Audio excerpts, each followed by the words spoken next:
O clima do nosso planeta resulta de um equilíbrio complexo.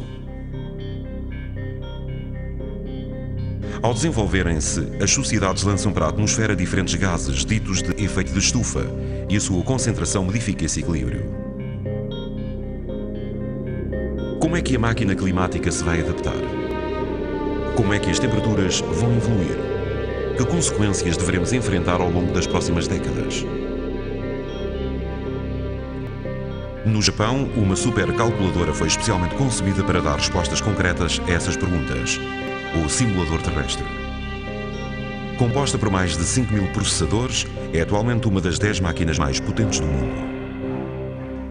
Graças a essa ferramenta única, uma equipa que reúne os mais eminentes climatologistas japoneses conseguiu criar um modelo muito preciso do sistema de trocas que rege o clima da Terra. Em seguida, introduziram nessa simulação os dados das previsões de emissões de gases de efeito de estufa para o século XXI. Desses cálculos, nasceu uma projeção da evolução do clima do planeta em 2100.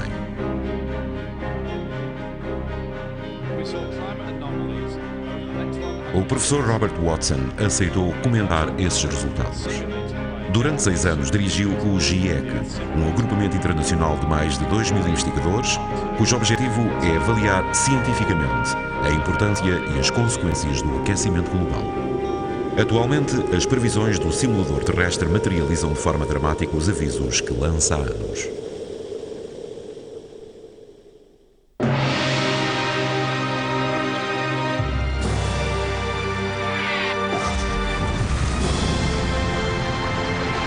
Aquecimento global, ano 2100.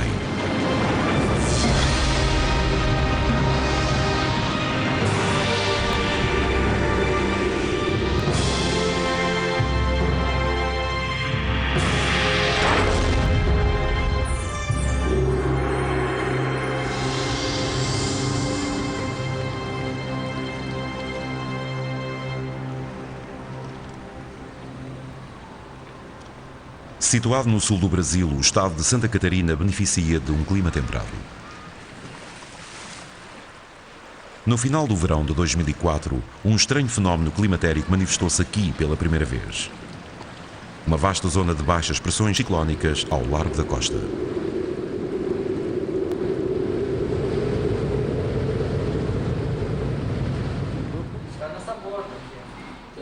No Instituto Meteorológico do Estado de Santa Catarina, Clóvis Correia monitorizou essa anomalia desde a sua aparição.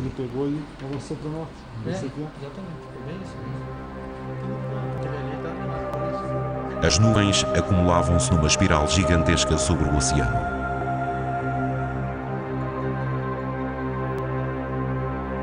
Essa formação nebulosa fazia lembrar um ciclone tropical.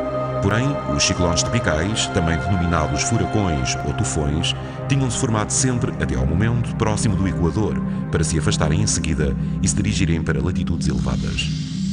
Nunca nenhum fenómeno deste tipo tinha sido detectado no Atlântico Sul.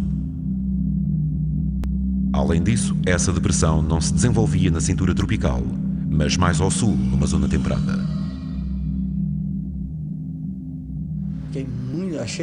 Fiquei surpreso. Na realidade, posso usar esse termo. Não temos experiência sobre isto, é um fenômeno que acontece nos trópicos, né? Então, realmente, nós estranhamos muito o que estava acontecendo. Um ano antes, quando o simulador terrestre começou a emitir os seus primeiros resultados, os investigadores ficaram surpreendidos ao verem surgir, entre as projeções, um fenómeno absolutamente surpreendente: a presença de um ciclone tropical ao largo do Brasil. Foi muito bizarro. Os ciclones não deveriam ocorrer naquela região. Pensámos que se tratava de um erro do programa. Estaria aquilo que tinham considerado uma aberração em vias de se tornar uma realidade? O simulador terrestre tinha antecipado um fenómeno meteorológico totalmente novo? O movimento da espiral de nuvens crescia sobre o Atlântico. até surgir uma característica indiscutível: o olho do ciclone. Uma equipa da NASA acompanhava a evolução da situação através de imagens via satélite.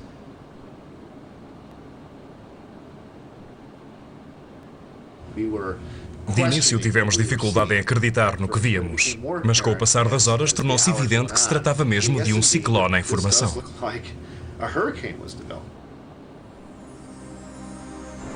A NASA divulgou que os dados relativos aos ventos e a natureza das nuvens confirmavam que se tratava do primeiro ciclone tropical observado ao largo do Brasil. Nesse momento, os barcos de pesca que operavam na zona já estavam perdidos no coração de uma gigantesca tempestade. Em terra, o ciclone destruiu cerca de 40 mil habitações, provocando mais de 500 feridos e 11 mortos ou desaparecidos. Essa tragédia confirmou que fenómenos radicalmente novos poderiam começar a manifestar-se. Mas ela também demonstrou a assustadora pertinência das previsões do simulador terrestre.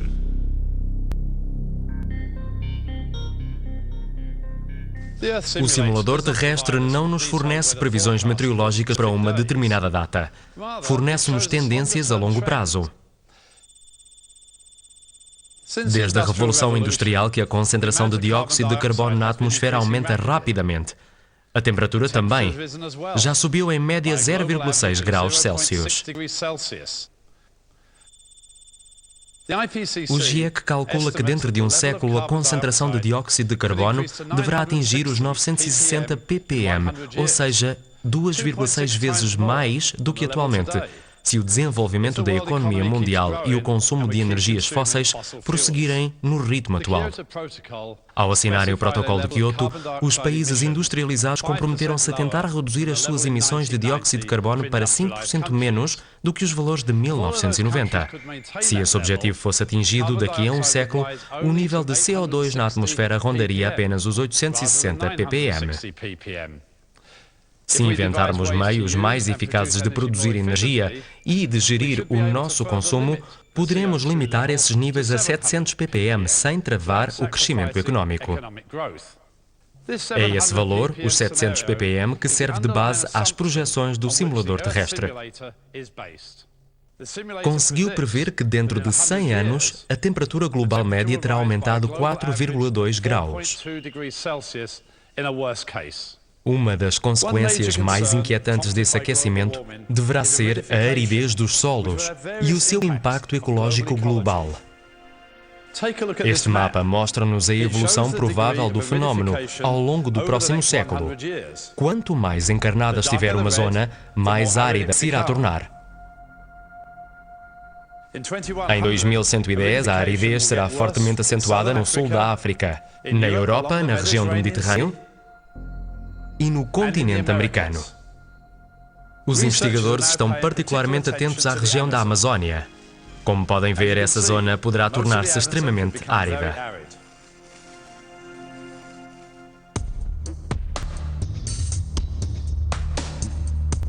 A interação única da água e da vegetação confere à floresta amazónica toda a riqueza do seu ecossistema.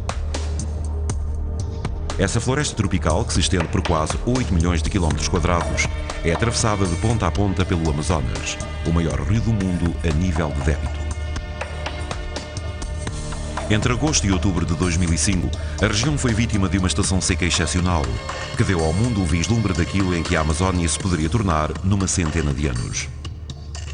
Este rio gigantesco, cujo caudal pode atingir os 10 km de largura, ficou quase seco. A verde claro, podemos ver a erva que cresceu na zona seca do seu leito. Em determinados locais, o nível baixou 5 a 10 metros. A superfície do rio ficou coberta de peixes mortos. A quantidade de água restante não continha oxigênio suficiente para os manter vivos.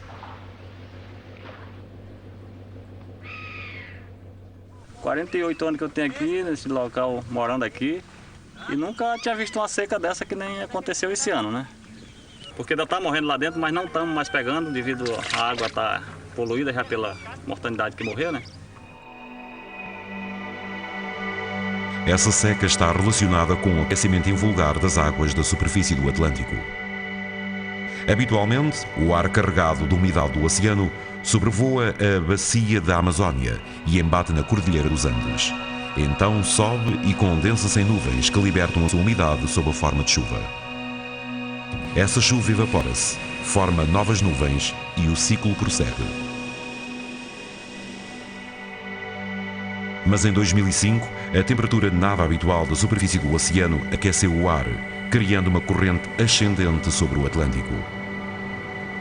Foi nesse local que se formaram as nuvens. Libertaram a sua chuva sobre o oceano e foi uma corrente de ar seco e quente que se dirigiu para a Amazónia.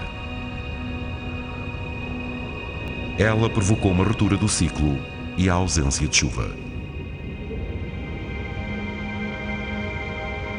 Segundo as projeções do simulador terrestre, o aquecimento global deverá implicar uma subida mais acentuada da temperatura dos oceanos em volta da América do Sul. A circulação de ar seco de 2005 poderá ocorrer de forma recorrente e levar à aridez da bacia da Amazónia. O que acontecerá à floresta amazónica? O professor Peter Cox, do Conselho de Pesquisa do Ambiente Natural, na Grã-Bretanha, desenvolveu uma simulação da evolução da floresta amazónica durante este século. Os resultados são perturbadores. Na segunda metade do século, a secura dos terrenos deverá provocar o aparecimento de zonas desertificadas. Começando pela foz do rio Amazonas e seguindo progressivamente o seu curso, a floresta vai desaparecendo a pouco e pouco. Em 2100, 2/3 da floresta poderão ter dado lugar a um vasto deserto. Ficámos chocados com o que descobrimos. Quando se obtêm tais resultados, hesita-se em comunicá-los. Primeiro verificamos se não nos teríamos enganado. O modelo que utilizamos não tem em conta as causas humanas da desflorestação, apenas o que se deve ao aquecimento global. Mostra claramente que o aquecimento global é, no limite, pelo menos tão perigoso para a Amazónia quanto a desflorestação. Vejamos como poderia ocorrer a desertificação da Amazónia. As precipitações reduzidas implicam falta de água para a vegetação e algumas árvores enfraquecem. Quando uma zona começa a secar, o processo acelera nas zonas limítrofes. Desenvolve-se a savana, posteriormente substituída por ervas. O clima torna-se cada vez mais seco e até a erva terá falta de água. Em 2100, a Amazónia não é mais do que um imenso deserto. A desertificação da Amazónia arrisca-se a ter ela própria uma influência no aquecimento global. As árvores da floresta amazónica absorvem uma quantidade gigantesca de dióxido de carbono. Se a Amazónia se convertesse num deserto, 180 mil milhões de toneladas de CO2, ou seja, o equivalente a 8 anos de emissões mundiais, seriam libertadas na atmosfera. O aquecimento aceleraria e agravaria ainda mais a desertificação. É um ciclo vicioso. De acordo com uma outra simulação, a aridez poderia ter um impacto importante a nível dos nossos recursos alimentares.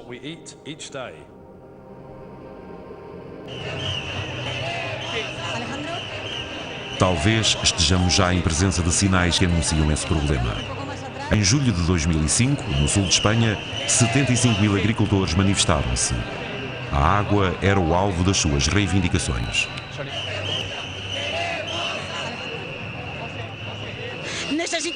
Precisamos de água, pois são as culturas que nos alimentam. A água é fundamental. Em 2005, a Espanha teve apenas metade da precipitação no ano normal. Em Madrid, o tempo foi o mais seco em 145 anos. Mas foi na província de Múrcia, no sul do país, que os efeitos da seca foram mais dramáticos. A região é célebre pelos seus frutos e legumes, e à primeira vista, estes pessegueiros parecem verdejantes.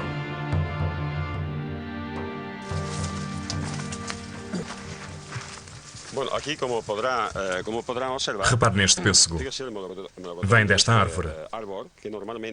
Normalmente deveria ter este tamanho. Vê a diferença? A que é que se deve? Essencialmente